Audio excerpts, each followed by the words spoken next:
Hi, everyone. Welcome to the podcast today, and thanks for tuning in. So I know it's been a little bit time since my last one, so I'm really excited about this. And joining me today is one of my expert pre-sales colleagues, Gwen Wheeler. And Gwen does a great job of helping our prospects by really going in and helping them understand how an HR and payroll transformation, talent too, but can help their business. And this includes sometimes creating some pretty cool and innovative solutions. And that's what we're here to talk about. We're going to talk about some of the challenges that are going on with the supply chain. So you might have noticed shortages when you go to the grocery stores with certain things being out of stock. Maybe your Amazon packages are getting late. I know, I've had that happen a couple times and it wasn't the norm before. So I know some people might be looking at me a bit crazily to wonder how I'm relating HR and payroll with those types of shortages and the supply chain. But you know what? Let's dig into that. Welcome, Gwen. Thanks for joining me. Yeah, thank you for having me, Imran. Happy to be here.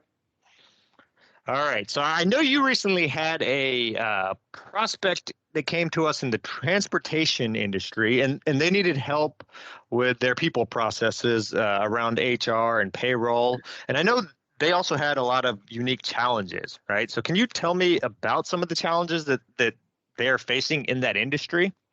Yeah, absolutely. In talking to this prospect, they really had a lot of complexity in their payroll operations, and they were really having lots of challenges with shortages of people and constant Mm, turnover.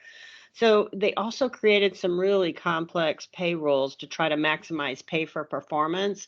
And that included things like mileage and delivery based payments and trying their best to incentivize people. But it was something they were really struggling with keeping maintained in their homegrown solution. They also leveraged some custom solutions that have evolved over time to meet all of their unique needs. And so while it was antiquated, they're really hesitant to move to a new software platform that wouldn't meet all of their complex routing and rig data, or for that matter, just their payroll and reporting needs. Yeah, yeah, I mean, that's definitely a lot. And I remember after, you and I spoke and we had talked to this prospect, heard their issues and concerns. I started doing some research too, right? I found a lot of different articles that confirmed what they told us. And, the research talked about the shortage of truck drivers across the industry. And I believe, we heard that from them as well, but that led to some of their struggles when it comes to truck driver retention and also how that specifically is impacting cargo shipments by not being able to get the goods from the where they're created to the grocery stores or wherever they really need to end up for the consumer. And then I talked to a close friend of mine who works. He's an expert in supply chain technology. He talks to customers about their supply chain all the time. And in my conversation with him, and what he got from his customers is that he was seeing it across so many companies. But some interesting insight that he gave me was it was clear that the biggest challenge with the supply chain are definitely due to shortages with people. But he also made an interesting point that the problems are not impacting every product the same, right? There's a Yeah. reason we don't necessarily have shortage of milk, for example, right? So the industry does prioritize specific things, which either pay more to haul or are more critical, to our use in society. And so that was kind of an interesting thing that I learned from him, and I'm sure you heard a little bit about that just in your conversations with that prospect too. Yeah, exactly. Yeah. And so when you think about it, especially here in the US, we're seeing so much about people moving jobs and even industries like never before. So I think it was, somewhat common to move jobs, but now people are really kind of moving industries and, they're calling it the great resignation, the great reshuffle. I think great reshuffle makes a little more sense to me because people aren't just resigning and doing nothing, right? They're a lot of times resigning and then going finding something else that they want to do. And so one thing that's clear is people are definitely leaving industries that have rough working conditions. And I'll tell you one thing, I know crystal clear, being a truck driver is not one of the most glamorous things, right? It's uh, Exactly. you're definitely talking about what long days, 70-hour work weeks and times, sleeping in parking lots, a lot of time away from your family, right? And if you look at other ones, like my wife's the general manager at a hotel, And not only her, but like everyone in her industry talks about the challenges of keeping housekeepers, because once again, that's an underappreciated, somewhat hard labor type of job. However, I will say with truck drivers, even during the early days of the pandemic, throughout the entire throughout everything that we've gone through, when other jobs were kind of at home, those drivers are still as busy as ever in order to, keep the country going, moving things around. And, like if I had to guess, I would think this industry is one with a lot of challenges when it comes to managing their people. And we know they have a lot of needs to also track data that otherwise wouldn't be tracked in an HR system, right? Tell me a little bit about that. I know you got into the details with the prospect in terms of like some of the things they needed to track and do, right? Yeah, absolutely. And they needed to track things like commercial driver's license. They have to track the rig assignments and Mm. vehicle maintenance and truck information and even trip details, right? So that's how Wow. they pay and all of their Mm. routes that are relevant to their pay.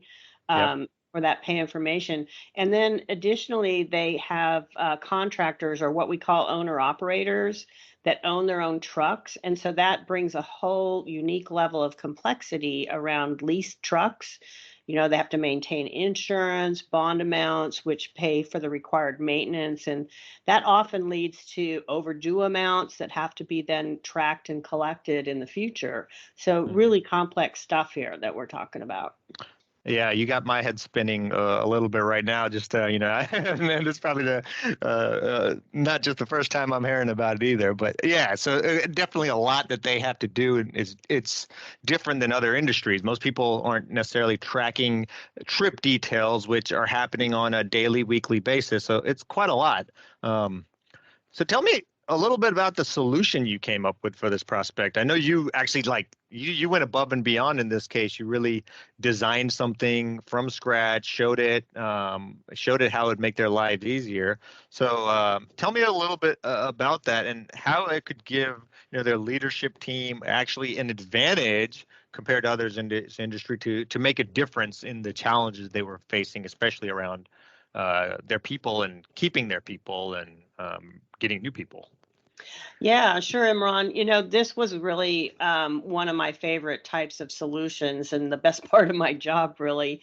Because in this instance, I was able to design a solution using our core HR, our payroll, and our experience management solutions and combining those to make the best product to react to their needs.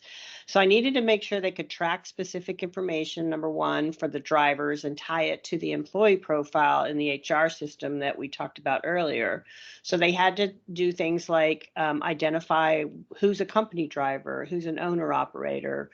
We designed how we could let them know assignment preferences and log their driver's license information and track expiration, how we could extend the solution to add trip information and balances for payments and truck leases.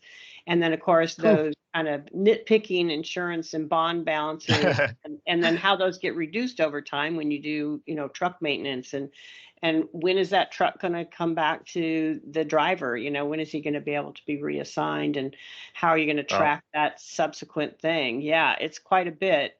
And then really considering their lifestyles, we wanted to make sure it was all easily accessible to them. So if you think about it, they needed it really on a mobile application because that's what they use most of the Hmm. time.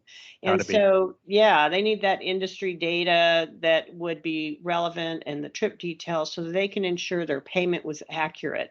And one thing that those drivers do, they want to be able to compare their rate per mile to other companies because they're constantly looking to see, am I being paid fairly? Am I being paid according to the Hmm. market? And so after that, one of the big things that this company needed to do was to start tracking sentiment data. And so that's always been a gap for them. So we embedded that ability to capture that feedback directly in the mobile application where the driver was likely to see it and respond and, give them that feedback. Nice. Huh. So yeah, so then the next step really we had to track all those various rates, of the employee's going to be paid, which included things like the insurance, and we had to build very complex pay rules, including things like guaranteed pay and calculating that effective rate of pay over say like a 4-week average, Hmm. calculate team miles because they get incentivized different ways for driving in teams, and miles driven bonuses and more. And then really lastly, from perspective of their leadership team, we wanted to provide them with an analytics dashboard that could be their secret weapon, right? To help Right, them right. reduce that turnover and make those great business decisions be more proactive instead of reactive, be able to evaluate the driver sentiment that we put on the dashboard, track their total drivers, and give details into the payment amounts and other costs, and much more. So they were blown away by the analytics dashboard that we created for them. And really then the drivers only needed to go to one place to have a complete understanding of their pay components and everything that was used to calculate their pay, how much they earned, any kind of fuel adjustments. So that's another thing that you don't typically have to track in an HR system, but we Yeah. put in there for them that trip information and all of that in one easy to access location. So it was a lot of fun and really helpful. They were pretty excited about it. Yeah, I imagine so. I mean, especially the secret weapon where you actually go from probably having a limited view, right? And that's a very thorough solution, right? And it's impressive. I know you actually wrote a blog, recorded some videos around it too, which is fantastic, right? Because I think it's just applicable to others to get a feel for, this is kind of how you do things. Because from my point of view, this is absolutely necessary for an organization to go from, transactional HR to strategic HR, right? Which is, Exactly. Yeah, I agree. yeah, and that's the first step for any organization who wants to thrive, especially when it comes to, reducing your turnover and improving your overall operations. Because if you can't measure it, you don't know how to get the data, and you're just being, in your words, reactive because you have to do all these tasks, then your HR team's not able to focus the way that they should, right? When I look at it and I think about transactional HR, that to me means you have, limited or no self-service by the employee, certainly not on the phone.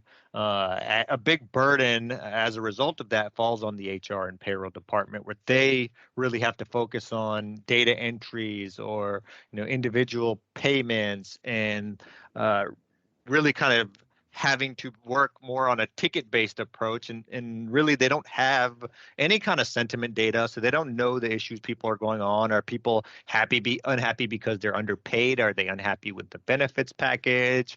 Like maybe they're just taking exit interviews at a small level, and taking and parsing some data from there.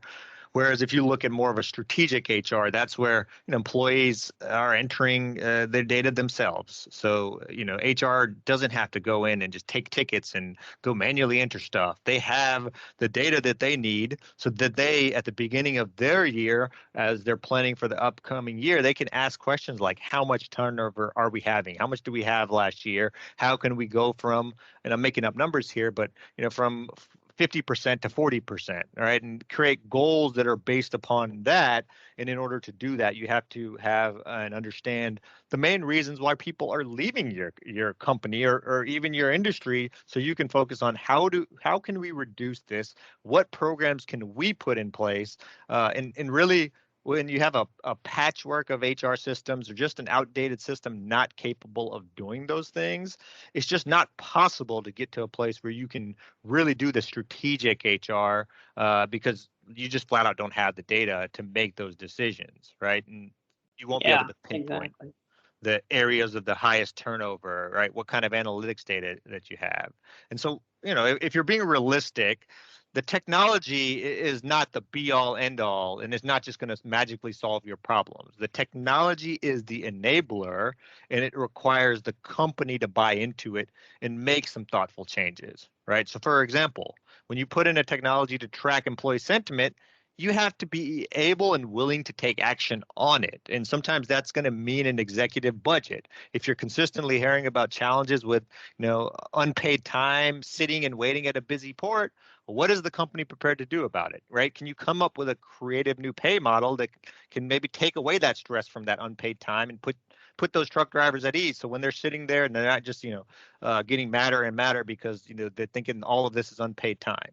And when I look at it, to me, that's what HXM is about. It's ensuring your people have a good experience at their jobs as best as possible. And generally, HR processes that are proactive, using your own words, rather than reactive, help really get that across, right?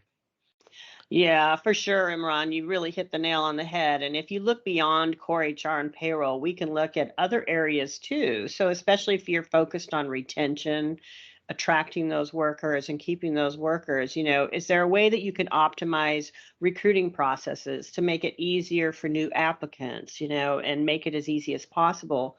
Other things like, can you make it as smooth as possible to do your onboarding? Just little things like that to make it a really nice experience for that person that's coming on board, that they feel connected and that they feel like it's a place they really want to work and that they're going to be treated fairly, and accommodate their on the go work style with mobile friendly tools.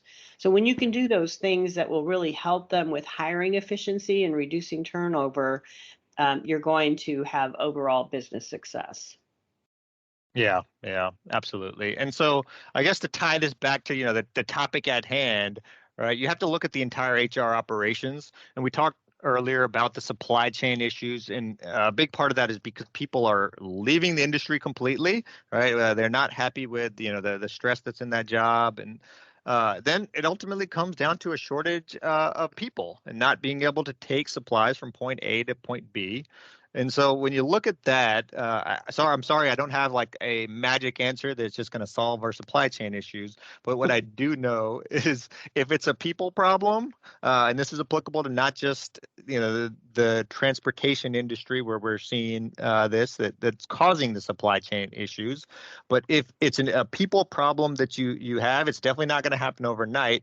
And like I said earlier, technology is a piece of it. Of course, you have to have good logistics, right? Of course, you have to have supply chain strategies to be able to track the inventory, to plan the routes that your people are going. You have to be able to communicate with your customers. All of that is critically important. But if you aren't able to get the right people in the jobs and keep them in the jobs and incentivize them to stay, then all the other stuff will just fall short. And so that's exactly what we're seeing with this industry, as well as others. And so I would argue that, like these industries and anyone impacted by that, they just have to focus on their people, and they have to focus on moving to more of a strategic HR operations, kind of like we talked about earlier, right? Right. I couldn't agree more, Imran. That's really the key, is your people. Yeah, absolutely. And I know it's easy to kind of talk about it, but we have some um, good success stories and people kind of doing it the right way. And so, now that we've kind of seen that and seen the value that you can get from it, and you're absolutely right earlier when you said you have to also look, at the whole operation, the recruiting processes, right? So that's a big part of it. If you can actually, get the candidates to come in, get them on board, keep them happy. And of course, there's a lot of those other talent areas that, are you going to keep them engaged? Can they learn? Can they, get the answers to the questions that they have, and all of that sorts of things? But it all kind of comes back to a focus on your people, right? Yeah, exactly. And making sure that you accommodate those on the go work styles, those mobile friendly tools, engagement. Yes, that's going to be the key. Yeah, and that comes with the modern tech and part of the rollout to it. So, all right, well, thanks so much for joining me, Gwen. I really appreciate all your insights, and I'll definitely share that blog and the videos you wrote, because I think it tells such a great story, and I was such a big fan of it when I saw it. So appreciate you joining me, and I'll talk to you later. Thanks, Imran. Thanks for having me. Talk soon. Bye.